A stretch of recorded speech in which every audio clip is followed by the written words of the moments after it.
Gemini speaks, Gemini speaks, boom ba da boom ba da boom. What's going on? What's happening? What are we going to talk about today? There's some conversation about personality types. There's the Jungian personality types, which are like the INFJs, the ENFJs, or just a bunch of them. It's like 6 of them, I think. Personality types such as INFJ, which I think I am. I did the little test to see. It's supposed to be a rare type of personality, the INFJ, which I'm not sure if I wanted to be an INFJ because it was like cool, or if I really was an INFJ. I'm not sure. I did the test many, many years ago. That people that are INFJ personality types, so it's typical for them not to have a lot of friends. But personality is something that is innate in you, but also develops from your experience. It can change over time, but there's some basic personality traits that you have that don't really change. Neurosis can certainly change. You might be very neurotic, have some very neurotic behaviors fade away. And then other stuff that you haven't really worked through can become more intense, or they can sort of get quiet. I'm an artist, and people like to say, oh, you're a typical artist, or oh, you're a typical this, oh, you're typical that. I don't really believe in typical, especially when it comes to gender roles or gender behavior. People love to say that, oh, she's a typical femme, or she's a typical girl, or he's a typical boy. And like I said, I don't believe in that. I think that you might have some traits that people recognize, but I'm not so sure they're always typical. We can make them typical in our own understanding of what someone is doing, their behavior. And lots of times we do that. We just have an idea about something and we pull all the pieces together out of something that someone's doing to make it fit our idea. That goes for ourselves too, right? We have an idea about ourselves. In terms of my personality type, people sometimes say that I'm a type A personality, which I don't think that I am. Those people who say that are saying that because I can be very detail oriented, be not a perfectionist, but if I do something, I want to do it the best way I can. I want to do it well. I'm not always successful because sometimes you just don't have what it takes to do something as good as you would like to. What else can I say about type A? I might have to look that up because I've been told that I am, but I don't really know what they're saying. I don't know what the criteria is for that. But either way, I don't think that I am. And as far as being typecast, in terms of people saying, oh, you're like this, or oh, you're like that, I don't really believe in that either. I think you can be a certain way around a group of people or one person, and you could be maybe slightly different around other people. Certainly that happens when we're in the world, and then when we come home to be with family, like our personality can completely change. We almost like regress to the person our family needs us to be or triggers us to be. We fall into habits and behaviors almost immediately. Now it takes a lot of effort not to do it because there's a dynamic, a silent psychological dynamic that occurs between you and your family. They want you to be that character that you play in the family. As far as being an artist, I don't see myself as being a typical artist per se, but when people say that, I can kind of understand. But artists come in all shapes, sizes too, personality types. I think the way that I express myself might be very typical for an artist. I tend to be fairly open-minded. I try not to be too boxed in when it comes to something I like or don't like, critiquing something on it. As far as being an artist, I can see how there's sort of a typecasting for artists, but even artists may look like a banker. And then there are artists that are more cutting edge, more edgy, more artsy in their style and everything about them, the way they think, the way their homes look, things like that. I do accept that characterization. I am very much like some artists can be or are.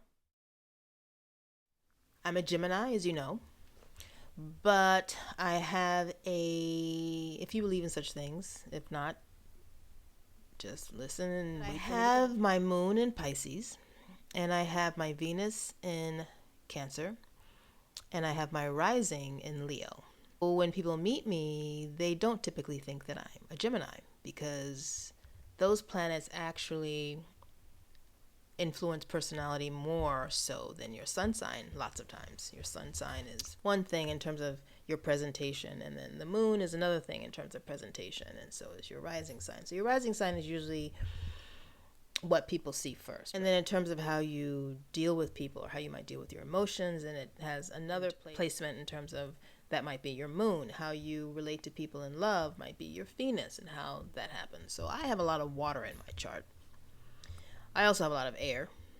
That planets also in other positions as Gemini. But in general, I have a lot of water, so I'm a more sensitive Gemini, so to speak. I try to be compassionate and sensitive towards others because I am quite sensitive. So when you're sensitive, you try to be sensitive towards others. Not everybody is like this, though. I'm not saying that that's a for sure thing. I'm just saying, I'm speaking from my personal experience, how at least I think I am behaving or how people perceive me. But other things about me are very Gemini. Communication, the way I communicate, the way I articulate, creativity-wise. I do get bored easily. I'm very curious about things. These are supposed to be some Gemini traits, but they might overlap with other signs. So a personality trait can be in any type of person, but it doesn't have to be the stronger traits, right? It can be some stuff that's more subtle. It happens on occasion, but other people it's like happening all the time, and so it's a stronger trait as far as how it affects their personality, how it affects your relating to them. How other people might label us, how other people might call what we're doing what we're doing. So on top of all those things, I consider myself to be androgynous. They have a whole bunch of new labels for this, I think. Something to do with binary or non-binary. Basically, when I see gender expression, I see someone who's more on the feminine side, I see someone on the more masculine side, and I see someone who falls more in the middle in various ways. Their personality, how they dress, their energy, things like that. I don't really believe in those definitions, actually, or the validity of them. I think that we should be able to express ourselves fluidly, whatever that means. If you're a man, you want to wear all women's clothes, I mean, biologically, you're a man. That's not for me to say, and that's not my business, and if that works for you, beautiful. But yes, so I'm androgynous. So I'm artsy, I'm an artist, I'm androgynous. My personality type, although I do not think it's type A, but I can be quite detailed in what I'm doing. Not to the point of, obsessive perfectionism, because that just is a waste of time. I don't believe anymore that I need to be perfect. I think that if I do my best, that's the best I can do, and I'm fine with that. So if your best isn't good enough, that's fine, because ultimately you did the best that you could do for whatever you were doing at that time, and that is just how life is. As far as being an INFJ, that personality type is supposed to be empathic. They often picking up broken-winged people who are broken, people who are troubled, people who need help, and they often find themselves drained by that relationship, but they're drawn to help people, even if it's not really good for them. I am also, and I'm just talking in general, not only talking about me, I'm very sensitive to stimuli, things that are going on that are not even in the room, but news stories, I'm just like, I can't watch that. I have to watch snippets of it, otherwise it just drains me. I have a lifestyle that accommodates that. I do spend a lot of time alone. I need to. And even when I go out, I would prefer to go out alone and do my thing. And while I'm out, though, I interact with people. I say hi, I'm friendly, I have little conversations here and there when it feels right, like when it's happening naturally. I was constantly forcing myself to do something that was not natural to me, and I get physically ill when I'm in a situation that's forcing myself to do something that is so against the grain of who I am or my personality or my needs, my just innate needs. They're just there, and they're just saying, like, this is how I can function. I can't function that other way. I'm very sensitive to outside stimuli. So loud sounds, bright lights, crowds, just for hours and hours, I can't do it. If I plan on going out partying or something to a club, I'm prepared for that. And even so, even though I'm out, I'm mostly in my own little world, on the dance floor, doing my own little dance. Every once in a while I might dance with someone else. Even if I'm with people that I've gone to the club with, I'm not going to dance with them that much, a little bit. And that just is how I work. I don't need you to dance with me. I prefer that you didn't. Highly sensitive children typically are very intelligent. I was a highly sensitive child. I would say very intuitive, and it makes them very sensitive to others and in their environment. So there's sexuality, right? I don't really believe that all of the labeling is really helpful, but we use it because it's a part of language and it helps people kind of understand you. I consider myself to be a gay woman. However, if I like you and the vibe is right, it's not really relevant. But I do prefer the company of other females, romantically speaking. Most of my friends are male because I really prefer the male company. A connection that's just more easygoing and fluid, and it just feels more comfortable. I'm not saying that I dislike the company of women. I'm just saying that I'm most comfortable in friendships with more masculine energy, which can be in a woman or a man, doesn't really make a difference. I find myself more often in the company of females. Men and women together, it just gets complicated. It's hard for them to conceive sometimes that you just want to be friends. That's all it is. I just want to hang out with you. We're going to be friends. And that gets messy. When you initially meet them, they think that, oh, is this romantic? Or maybe we're dating. No, I'm just hanging out with you. The date is two friends hanging out, or two people who are potentially friends who want to get to know each other and hang out. It's not romantic. Many, many instances when you're trying to befriend the opposite sex, it can be confusing. If they're gay, not so much. Right? It's not as confusing because you're not attracted to them per se, and they're not attracted to you, so it's understood almost at the very beginning that you're just friends, or trying to be friends, trying to get to know each other. It puts me sort of in a realm of being misunderstood. And I get tired of explaining. Because of that, I don't have a lot of interaction with people. I'm close with a few people in my family, the people who make an effort to try to understand me, and there's not that many. As meeting new people, that has its challenges too, because most people are relating in a very sort of normalized fashion. Most people aren't like me. I'm not saying there aren't millions of people like me, but I just don't know them, and I haven't met them.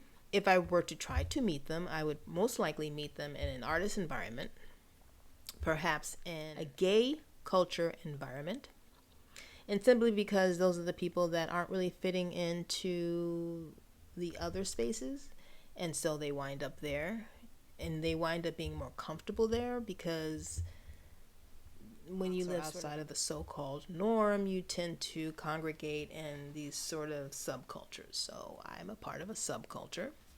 Not necessarily by choice, but I don't have a problem with it. I don't feel like I'm missing anything. I used to really, really, really, really, really, really want to be normal. It didn't matter that people would say, you don't have to be normal. Because they don't understand how isolated you feel when you're not a part of the greater society or the greater culture. When you don't fit into the greater culture, there is this innate loneliness that you are burdened with until you're able to really find yourself, be okay with it, and you sort of grieve the end of that dream. And then you acclimate to something completely different that is more in line with you, and you're just like, okay, now, here we are. Would that be so if some of the cultures and some of the races and some of the societies that are functioning all around the world weren't so rigid? Maybe not. But that is the case. There are some societies that are extremely rigid, extremely limited, And to be anything other is, I mean, they would really kill you for it, unfortunately. Your life would be in danger, and they would murder you for being other than what they want you to be. And this is really a sad situation, but it is real. I consider myself lucky to live in a world where, even though I'm not a part of the greater society, but they allow me to express myself as something different. There are some things that you don't benefit from as a result. That's just what there's some things that naturally happen because you just don't fit in there for what that group requires. And that's fine. If you're different, try to be okay with being different. If as a result of being different, you don't have a lot of friends, you don't have those friends, the popular girls or the popular boys, you gotta let it go. You gotta let it be okay. Otherwise, you're gonna suffer. And there's no need to suffer because there's no right or wrong. There's no you have to do this or you have to do that. If they don't want to be your friends, you don't fit in. There's some place you can fit in. Usually. Almost always. Right? We're not going to like everybody, and everybody's not going to like us. And even in those subcultures, you're going to find some people that you just really don't get along, or they're kooky. A lot of times, people can be emotionally challenged, whether that means they're immature or disturbed. Nonetheless, you can still live the best way you can. People might say things. People always say things, don't they? I mean, you're like, who asked you? Telling you what you should or should not be doing. Who you should be doing and who you should not be doing. It's your business how you make your way in the world, how you express yourself in the world, But absolutely 100% your business. People are going to make it their business, though. They might be mean to you. They might be critical of you. Quite frankly, if someone is that sort of aggressively negative, they're probably not very nice people. It's no one's right to tell you what to do, and certainly not to do it in a mean way, to criticize you, put you down, and just not be around people like that are going to constantly make you question whatever you need to do, whoever you are, whatever makes you you. We're just talking about personality types and the characteristics that I have, and perhaps you can relate to what I'm saying. Thanks for coming. So nice to see you. I'm happy that you come here to listen to what I had to say today.